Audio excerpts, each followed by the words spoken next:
Hi friends, എല്ലാവർക്കും നമ്മുടെ പുതിയൊരു വീഡിയോയിലേക്ക് സ്വാഗതം. എന്തുകൊണ്ട് വിശേഷം? എല്ലാവരും സുഖമായിട്ടിരിക്കുന്നോ? അപ്പോൾ ചൂടുള്ള ക്ലൈമറ്റൊക്കെ മാറി മഴ വന്നു. മഴ ഇപ്പോൾ ചെറുതായിട്ടൊന്ന് മാറി നിൽക്കുക. മഴ മാറി നിൽക്കുമ്പം വീണ്ടും പഴയ പോലെ ചൂടാവുന്നുണ്ടല്ലേ. അപ്പോൾ അങ്ങനെ പിന്നെ കാലാവസ്ഥയൊക്കെ അങ്ങനെ പോകുന്നു. പിന്നെ മക്കളുള്ള വീടുകളിലൊക്കെ കാലാവസ്ഥ വീണ്ടും ഒന്ന് മാറി മറിഞ്ഞ് കാണും. എല്ലാവരും സ്കൂളിൽ പോയി. അപ്പോൾ 2-2.5 മാസത്തെ വീട്ടിലെ ബഹളവും അല്ലെങ്കിൽ ഒച്ചയും ഒക്കെ ഒരു ശാന്തമായ ഒരു അന്തരീക്ഷത്തിലേക്ക് വീടുകളെത്തി കാണും. പിന്നെ വൈകിട്ട് വരുമ്പോൾ വീണ്ടും പഴയ പോലെ. അപ്പോൾ നിങ്ങൾക്ക് മക്കളെയൊക്കെ സ്കൂളിൽ പോയിട്ട് എന്തുകൊണ്ട് വിശേഷം? എല്ലാ മക്കളും സുഖമായിട്ട് സന്തോഷമായിട്ടൊക്കെ സ്കൂളിൽ പോകുന്നുണ്ടെന്ന് വിചാരിക്കുന്നു. അപ്പോൾ എൻ്റെ മക്കളും സുഖമായിട്ട് സന്തോഷമായിട്ട് സ്കൂളിൽ പോകുന്നു. പിന്നെ സന്തോഷമായിട്ട് പോകുന്നു പറഞ്ഞാൽ ചെറിയൊരു കാര്യമുണ്ട് കേട്ടോ. ചങ്കുറു ഇപ്രാവശ്യം 3-ാം ക്ലാസ്സിലാണ്. പക്ഷേ അവനൊക്കെ സങ്കടം വെച്ചാൽ അമ്മുക്കുട്ടിയുടെ കൂടെ ഇരുന്നാൽ മതിയായിരുന്നു, എനിക്ക് അമ്മുക്കുട്ടിയോട് ഇരിക്കുന്ന ഇഷ്ടം എന്നൊക്കെ എന്നോടിങ്ങനെ അവൻ രാവിലെ പോകുമ്പോൾ പറയുന്നുണ്ട്. സ്കൂളിൽ ബാഗ് വെയിറ്റ് കൂടുതൽ. ഇപ്രാവശ്യം അവൻ്റെ ക്ലാസ് 3rd ഫ്ലോറിലാണ്. ബാഗിന് വെയിറ്റ് കൂടുതലാണ്.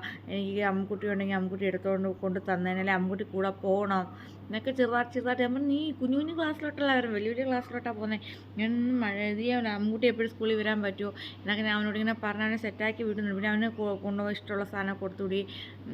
അവന് പറയുക, ഫുഡിലൊക്കെ ഇഷ്ടമുള്ള ഫുഡ് അവന് കഴിക്കുന്നത് അങ്ങനെ കൊടുത്തു വിട്ടു. പുള്ളിക്കാരൻ അങ്ങനെ ഹാപ്പിയാക്കി വെച്ചിരിക്കുക. ഇപ്പം പോകുമ്പോഴും കുറച്ച് നേരം ഇങ്ങനെ ഒട്ടി പൂച്ചക്കുഞ്ഞുങ്ങൾ ഒട്ടിയിരിക്കുന്നവൻ ഒട്ടി ഇരിക്കും. വരുമ്പോഴും ഒട്ടിയിരിക്കും. സങ്കടം ഉണ്ടെങ്കിലും ഞാൻ അവന് മക്കളെ നമ്മൾ എപ്പോഴും നമ്മുടെ അടുത്ത് പിടിച്ചിട്ട് കുടിക്കാൻ പറ്റത്തില്ല. അപ്പോൾ അവന് സ്കൂളിൽ പോവുകയും പഠിക്കുകയും അവൻ്റെ ഭാവി നല്ലതായിട്ട് വരികയും ചെയ്യുന്നതിലല്ലേ നമുക്ക് സന്തോഷമുള്ളത്.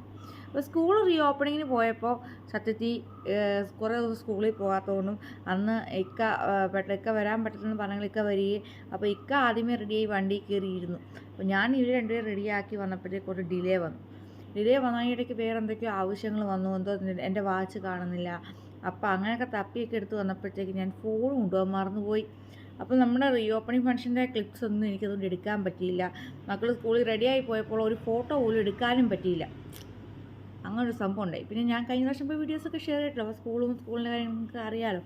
അപ്പോൾ അങ്ങനെ ഞാൻ ആ വീഡിയോ ക്ലിപ്സൊന്നും എടുത്തിട്ടില്ല. അപ്പോൾ ഞാൻ വിചാരിച്ചു ആ വിശേഷങ്ങളൊക്കെ നമുക്കിങ്ങനെ പറഞ്ഞ് ഒന്ന് പരസ്പരം ഷെയർ ചെയ്യാമെന്ന് വിചാരിച്ചു. അത് കഴിഞ്ഞ് പിന്നെ പിറ്റേ ദിവസം തൊട്ട് സ്കൂൾ ബസ് വന്നു. ഞാൻ വിചാരിച്ചു വോട്ടെണ്ണാനിലൊന്നും പഠിത്തം കാണത്തില്ലായിരുന്നു. പക്ഷേ വോട്ടെണ്ണാനിലൊന്നും പഠിത്തം ഉണ്ടായിരുന്നു. പിന്നെ പിറ്റേ ദിവസം തൊട്ട് ഒരു സ്കൂളിൽ പോയി. പക്ഷേ ഞങ്ങളുടെ യൂണിഫോം ഞാൻ കഴിഞ്ഞ മാസം ഒരു മാസം തയ്ക്കാൻ കൊടുത്തിട്ട്, പക്ഷേ ഇതുവരെ തയ്ച്ച് കിട്ടിയില്ല. അതുകൊണ്ട് മക്കൾ കളർ ഡ്രസ്സ് ഇട്ടുണ്ടാ ഇപ്പോൾ 2-3 ദിവസം കൊണ്ട് പോകുന്നത്. ഇനിയിപ്പോൾ ഫ്രൈഡേയോ സാറ്റർഡേയിലും കിട്ടുമെന്ന് ഞാൻ പ്രതീക്ഷിക്കുന്നു യൂണിഫോം. ഞങ്ങൾ മെയ്യിലാണ് കൊടുത്തത്, മെയ് 1st കൊടുത്തത്. പക്ഷേ എന്താ അറിയില്ല, ഒത്തിരി യൂണിഫോം ഉള്ളതുകൊണ്ടായിരിക്കണം. അപ്പോൾ അവർ കളർ ഡ്രസ്സൊക്കെ ഇട്ടുകൊണ്ടാണ് സ്കൂളിൽ പോകുന്നത്. സത്യത്തിൽ ആദ്യത്തെ ദിവസം ഞാനൊരു സ്കൂളിൽ വിട്ട് വിചാരിച്ചു ഇന്ന് ഇത് കുറച്ച് റെസ്റ്റ് എടുക്കണം, ഇന്ന് കുറച്ച് മറ്റേ അങ്ങോട്ടും ഇങ്ങോട്ടും തിരിയാൻ പറ്റത്തില്ല. അവന്മാരുടെ അപ്പുറം അങ്ങനെ അവന്മാർ എന്ത് ചെയ്യണമെങ്കിലും അവരോട് ഞാൻ കളിക്കുകയും ഞാൻ എടുക്കുകയും ചെയ്യണം. അപ്പോൾ ഞങ്ങൾ അങ്ങനെ ഇരുന്നപ്പോൾ ഇന്ന് എനിക്ക് കുറച്ച് ഇരിക്കണം, കുറച്ച് എൻ്റെ കാര്യങ്ങളൊക്കെ നോക്കണം, ഇന്ന് ഇതെടുക്കണം വിചാരിച്ചിരുന്നപ്പോഴാണ് കുറച്ച് ഇരുന്നിട്ടേ ഞാനിങ്ങനെ ഇരുന്നപ്പം അമ്മുക്കുട്ടി എന്നുള്ളൊരു വിളി ഞാൻ ശരിക്കും മിസ് ചെയ്തു കേട്ടോ.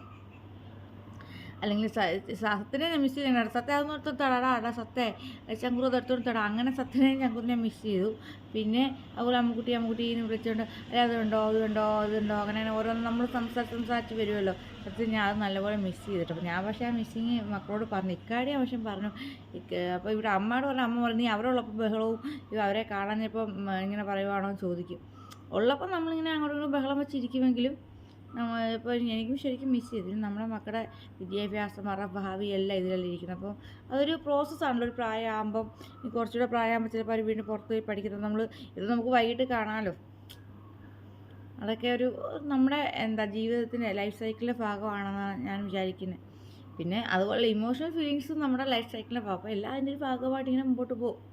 അപ്പോൾ ഇനിയിപ്പം ഞാൻ എല്ലാ കുഞ്ഞുങ്ങൾക്കും, എൻ്റെ മക്കൾക്കും എല്ലാ കുഞ്ഞുങ്ങൾക്കും നല്ല ആരോഗ്യത്തോടെ സ്കൂളിൽ പോയി നല്ലപോലെ പഠിച്ച് നല്ല മാർക്ക് ജയിച്ച് നല്ല വരാൻ അള്ളാഹു അനുഗ്രഹിക്കട്ടെ ഞാൻ ദുആ ചെയ്യുന്നു.